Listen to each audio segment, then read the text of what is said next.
रवायती हैदराबादी खानों की जान, खुशबूदार मसालों से भरपूर हैदराबादी बैंगन। इस मुनफरद डिश में नरमो मलाई बैंगन को भूना जाता है और फिर इसे नारियल और खट्टे नींबू के रस में तेज़ खुशबूदार मसालों के साथ पकाया जाता है। ये सालन। बिस्मिल्लाहिर्रहमानिर्रहीम। अस्सलाम वालेकुम मेरी प्यारी फैमिली, मैं हूँ आपकी शगुफ्ता और आप देखती हूँ अल्लाह ताला बरकत दे आपके रिस्क में, खुशबू दे आपके खानों में और मज़ा दे आपके जायकों में। मैं आपके लिए आज लेकर आई हूँ बहुत ही मज़ेदार, आसान, दिल को लगाने वाली रेसिपी हैदराबादी बैंगन मसाले वाले। चलिए जी बिस्मिल्लाह करते हैं और रेसिपी को शुरू करते हैं।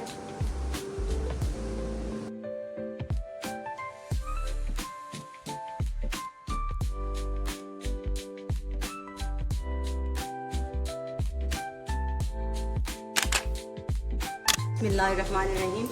यहाँ ये देखें तकरीबन 2 से 3 चम्मच मैंने इधर ऑयल लिया है और अब मैं इसमें एक दरमियाने साइज़ का मैंने प्याज लिया है, वो इसमें ऐड कर रही हूँ। प्याज को हमने गोल्डन नहीं करना, ब्राउन भी नहीं करना, बस हल्का सा इसको सेक लगाना। ये देखें तकरीबन 1 मिनट हो गया है प्याज को, अभी प्याज ने कलर अपना चेंज नहीं किया और ना ही हमने करना है। अब इसमें मैं लहसुन ऐड कर रही हूँ, 12 से 15 जवे लहसुन के मैंने ऐड किए हैं। अगर आप डालना चाहें तो एक, ये देखें माशाल्लाह तकरीबन 1.5 मिनट हो गया मुझे प्याज को पकाते हुए। और अब मैं इसमें 4 चम्मच सफ़ेद तिल ऐड कर रही हूँ, इसकी भी साथ ऐसे ही भुनाई करेंगे अच्छे से। और तकरीबन 50 से 60 ग्राम मैंने नारियल पाउडर लिया है, आप साबुत भी ले सकते हैं, इसको भी इसमें डाल के अच्छे से भून लें आप। ये देखिए माशाल्लाह। अच्छा, चूल्हा जो है ना मैंने इसकी आँच बिल्कुल दम वाली से थोड़ी सी तेज़ रखी हुई है, बाकी जो है ना कम है, आँच हमारी तेज़ नहीं है। ये देखिए प्याज का कलर भी चेंज नहीं हुआ। प्याज, हरी मिर्च, लहसुन को मैंने पकाकर सफ़ेद तिल और नारियल पाउडर डालना है। इसके अंदर आप थोड़ी सी मूंगफली भी डाल सकते हैं। और माशाल्लाह हैदराबादी बैंगन, मसाले वाले बैंगन, जो इंशाल्लाह ताला बैंगन नहीं ना खाते वो भी खाने पर मजबूर हो जाएंगे और वो पूछेंगे आपसे कि ये क्या जादू इसमें आपने किया है, क्या कमाल इसमें किया है। ये देखें माशाल्लाह अब इसमें बहुत खूबसूरत सा एक फ्लेवर आ गया, खुशबू आना स्टार्ट हो गई है। अच्छे से ये मसाला हमारा भून गया है। ये आप नज़दीक करके दिखाएं। ये देखें प्याज ने कलर चेंज नहीं किया और ना ही हमने करना है, ठीक है। अच्छे से सबको हमने पका लिया। अब इसको निकाल के थोड़ा सा ठंडा करते हैं, फिर आपको दिखाते हैं। अब ये देखें माशाल्लाह ये हमने निकाल लिया था और इसको 15 मिनट हमने टाइम दिया और ये ठंडा हो गया, ठीक है। अब इसमें हम मसाले ऐड करेंगे। 1 चम्मच नमक वो इसमें ऐड किया है और 1 चम्मच सूखा धनिया कुटा हुआ वो इसमें ऐड किया है। हल्दी ½ टीस्पून, आधा चम्मच दड़ा मिर्च वो इसमें ऐड किए हैं। और उसके बाद पीसी हुई लाल मिर्च आधा चम्मच वो इसमें ऐड कर रहे हैं, ठीक है। और गरम मसाला, ठीक है, ये आपने आधा चम्मच ऐड करना है। ज़ीरा कुटा हुआ, भुना हुआ और कुटा हुआ आधा चम्मच वो इसमें मैं ऐड कर रही हूँ। सारी चीज़ों को अच्छे से मैंने ऐड कर लिया है और अब इसको हम एक मशीन में डालेंगे, ब्लेंडर में, इसका अच्छे से पेस्ट बना लेंगे। ये देखिए जी,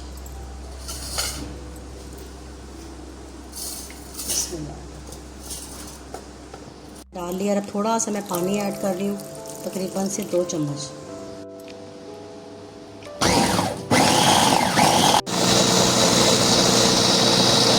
ये देखें माशाल्लाह अच्छे से इसका हमने सारा पेस्ट बना लिया। अब इसके साथ क्या करते हैं, ये देखें ½ kg मैंने यहाँ बैंगन लिए हैं, इसको मैंने ऐसे कटिंग कर लिया। ये देखें, ठीक है। और यहाँ ऐसे,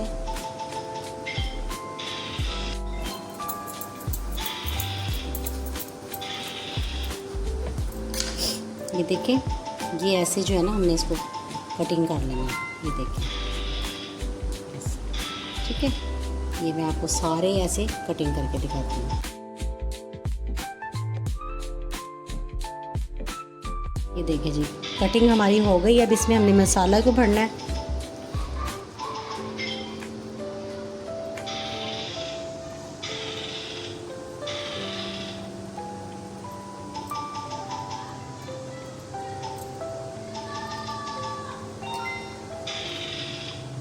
ये मैं का आपको अच्छे से भरकर दिखा दूँ।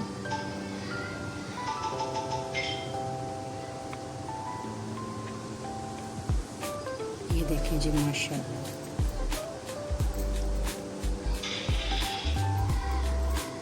ऐसे जो है ना हमने सारे भर लेने हैं और मैं आपको सारे भरकर दिखाती हूँ।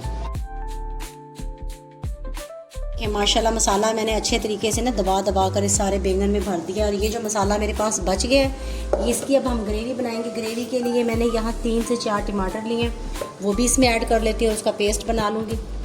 ये देखें जी माशाल्लाह तकरीबन 1 से 1.5 कप मैंने इसमें ऑयल डाल लिया है। ऑयल जैसे ही हमारा हल्का सा गर्म हुआ है, इसमें हमने आधा चम्मच ज़ीरा ऐड किया है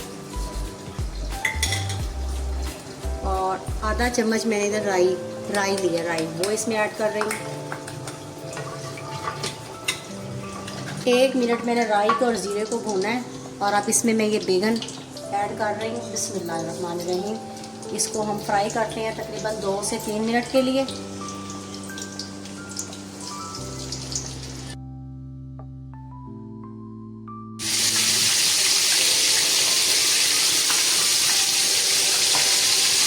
देखिए माशाल्लाह आहिस्ता आहिस्ता इसकी साइड चेंज कर दें और यहाँ आपने पानी नहीं डाल देना, कभी आप यहाँ पानी डाल दो, सिर्फ इनको फ्राई करना है आपने।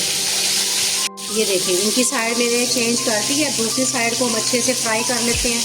इनकी एक साइड जो है ना फ्राई हो चुकी है, अब दूसरी साइड जो है ना फ्राई कर लेंगे। ये देखें माशाल्लाह ये इसकी दूसरी साइड भी हो गई है। अब ये जो मैंने पेस्ट बनाया था, ये देखें टमाटर डाल के वो मैं इसमें ऐड करने लगी हूँ।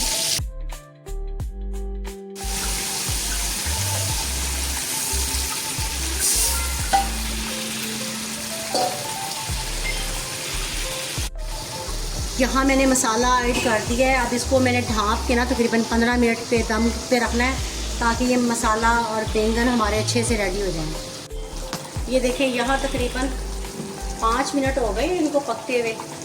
अभी 3 से 4 मिनट के लिए और जो है इसको टेंडर होने देते हैं। ठीक है जी माशाल्लाह नज़दीक से दिखाएंगे, 15 मिनट हो गए थे इसको। और अब जो मैं इसमें थोड़ा सा लेमन डाल रही हूँ। आप स्किप भी कर सकते हैं अगर आपको लेमन जूस का ज़्यादा खटास पसंद नहीं है, लेकिन मैंने इसमें ऐड किया है क्योंकि इसके साथ बहुत अच्छा सा जायका निकल कर आता है। कटी हुई मैंने हरी मिर्ची ऐड की हैं और ये देखिए माशाल्लाह थोड़ा सा हरा धनिया खुशबू और फ्लेवर के लिए। इसको आधे मिनट के लिए मैं ढक के रख रही हूँ। माशाल्लाह अल्हम्दुलिल्लाह, मेरे अल्लाह की शान, उसकी नेमतें, उसकी बरकतें, जिसने हमें मज़े मज़े के खानों के साथ नवाजा। देखिए जी कितनी मज़ेदार रेसिपी बनी है, रंग और खूबसूरत, जायका सबसे कमाल। दिल से शुक्र है मेरे रब का जिसने हमें इतने मज़े मज़े के खानों के साथ नवाजा है। अगर आपको ये मेरी आज की रेसिपी पसंद आई है तो मेरे चैनल को सब्सक्राइब करें और कमेंट करके ज़रूर बताएं कि ये रेसिपी आपको कैसी लगी है। इंशाअल्लाह ताला फिर मुलाकात होगी अगली नई वीडियो तक। अगली वीडियो तक शगुफ्ता को दे इजाज़त।